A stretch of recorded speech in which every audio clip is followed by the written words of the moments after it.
뛰어야 된다. 그러니까 예. 이 근데 선거가요 항상 보면 위기가 네. 지금은 분위기 좋잖아요. 네. 항상 위기가 찾아옵니다. 위기. 예. 그러니까 그 우리가 실수해서든 저쪽이 예. 잘해서든 예. 그래서 이 위기 관리를 잘하는 게 그러니까. 캠프거든요. 근데 말 한마디로 그냥 확 휘어지지 않습니까? 그러니까 그래서 예. 이제 웬만하면 다 자기 지역구 가서 예. 이제 이 상황 관리가 잘 돼야 되니까 예. 캠프의 공식 직책을 맡은 사람들만 입을 열고 예. 나머지는 전부 표자 보러 가야 된다. 이렇게 김민석 예. 최고위원이 말씀. 여의도에 있지 마라. 이게 그 당의 지침인 것 같던데. 예. 김민석 의원은 지역구가 여의도니까 아, 본인 여의도에 빼고. 그러니까 자기는 지역구가 여의도니까 네. 이 사람 아주 말을 그렇게 하더라고.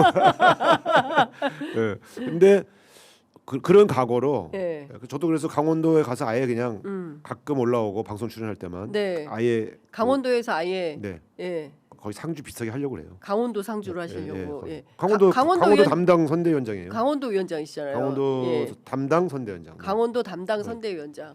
그럼 강원도 목표는 어느 정도로 지난 그런 건 대선? 묻지 마시고요. 지난 대선보다는 숫자 지난 뭐요? 대선 좀 그런 것 좀 하지만 아니, 제목 좀 어디 뽑으라고. 가면은 그냥 뭐 숫자. 아니, 지금 그런 거를 어떻게 예측하겠냐고. 예. 지난번보다는 무조건 더 얻는다. 얻는다. 알겠습니다.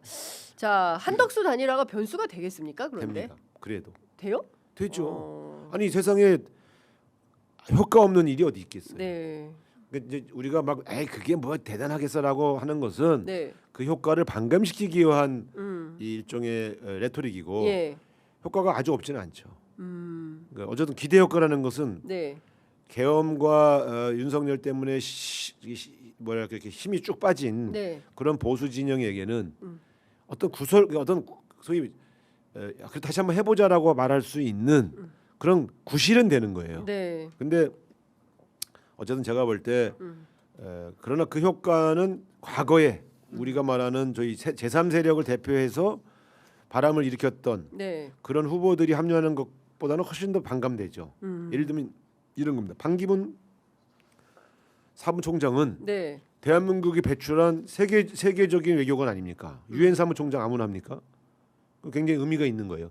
그런 분이 딱 대선에 나오겠다고 그러면 기대 효과가 있었어요. 네. 25%에서 30%까지 쫙 올라가잖아요. 그런 분들이 와서 만약에 단일화를 한다 그러면 효과가 크죠. 그렇지 않습니까? 정몽준. 네. 어쨌든 월드컵 때 그 국민들이 월드컵의 신화를 만드는데 기여한 대한축구협회 회장이며 피파 부회장이란 말이에요. 네. 그러니까 그런 분이 딱 나타나면 기대 효과가 있어요. 그런 분과 노무현 대통령이 단일화하는 게 효과가 있는 거예요. 근데 한덕수 씨는 윤석열 대통령의 국무총리인데 네. 그런 소위 신선한 기대 효과가 있는 건 아니죠. 그러나 보수 입장에서 보면 네. 어쨌든 국민의힘이 인기가 없는데 새로운 사람이라고 하는 그러한 구실을 만들어줄 수 있는 거죠. 네. 그리고 호남 사람이고. 그 예를 들면 지금 그냥 김문수 후보가 저 대통령 후보가 돼서 출마를 그냥 해보세요. 그러면 우리가 좀 여유 있게 이겨요. 이 김문수가 그냥 후보가 되면 그렇죠. 네. 근데 김문수가 한덕수랑 단일화를 게임을 해서 한덕수가 네. 되면 예. 어쨌든 예. 야 그래도 뭐 좀 되더라. 뭐 좀 재밌는 거리는 되잖아요. 근데 이야기거리. 국민의힘 내부에서도 그 조직부총장 맡고 있는 그 젊은 의원이 그런 얘기 하지 않습니까? 아니 저 지금 보면 티켓값도 안 내고 남들은 다 지금 뭐 3억 정도의 그 기타금 내고 선거 뛰는데 막판에 무소속으로 있다가 들어와 가지고 입당해서 선거 단일화 하겠다라는 게 말이 되느냐? 당내에서부터 한덕수에 대한 비토 정서가 있는 것 같던데요. 아니 그렇게 말하는 사람들은 훌륭한 사람이에요. 정치 도의상 이거 말이 안 되는 거예요. 그렇죠. 예. 예, 그러니까 그리고 그런 지금 압수수색해야 된다고 김민석 의원 얘기하지 않습니까? 예. 그러니까 그런데 예. 저는 공학적으로 그러니까 도의적으로 이게 말이 되냐 네. 한 서너 가지 제가 말씀드릴 수가 있거든요. 그런데 효과가 있을 거냐라고 물어보시니까 효과는 있을 거다. 반기문 정몽준 같은 효과는 아니라 할지라도 예. 적어도 쓰러져가는 국민의힘에게 그래도 저 사람이 나타났으니까 한번 다시 뛰어보자라고 말할 수 있는 네. 구실거리 정도의 효과는 있다. 그 말씀을 드린 거고요. 네. 한덕수라는 분이 왜 저게 항상 말하지만 정치에 있어서 제일 중요한 거는 명분이에요. 명분. 그렇죠. 예. 속셈은 다 누구나 있는 거고 명분이 있느냐? 예. 명분이 없어요. 첫 번째, 지금 국가가 위기인데 네. 그 위기 관리를 해줘야 할 권한 대행이 네. 대통령 하겠다고 국가를 위기에 집어치우고 그러니까. 때려치고 내려 나온다. 네. 그런 사람이 대통령 해야 되냐? 응? 대통령을 하겠다는 게 국가 위기를 해결하기 위해서 나오는 건데 네. 위기를 만들면서 나온 사람이 위기를 관리하겠다라고 나오는 게 그 명분이 있냐? 보수 진영도 이렇게 얘기할 때요 다 인정해요. 그거는 할 말이 없습니다. 그 말은 맞습니다. 네.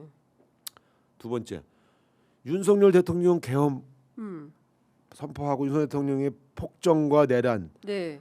그 3년 동안 국무총리 한 사람 아니에요. 그렇죠. 이 사람이 계엄령을 기획한 건 아니라 할지라도 예. 계엄령을 막지 못한 책임은 있는 거예요. 그렇습니다. 근데 대통령이 되겠다고 나온다? 그럼 이건 윤석열 제 2기지. 예. 그렇잖아요. 그렇죠. 윤석열의 국무총리가 나오면 윤석열 2기지. 네.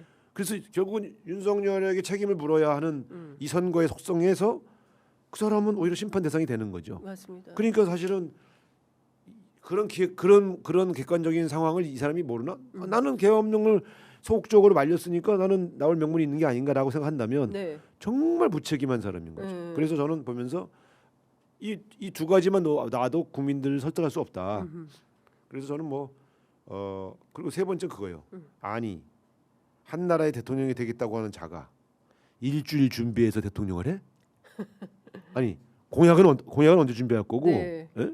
캠페인 전략은 어떻게 짤 거고 10일 날 등록이에요. 10일 날. 그렇죠. 후보 등록이 얼마 안 남았습니다. 이제 9일 남았네요. 오늘. 그러니까 이런 얄팍 오늘 출마 선언에서 음. 내일 이번 주 안에 다니라. 그래서 제일 5월 6일이 디데이다 이런 얘기가 제가 볼 때 국민의힘에서는 등록 전 단일화가 예. 그게 쉽겠어요.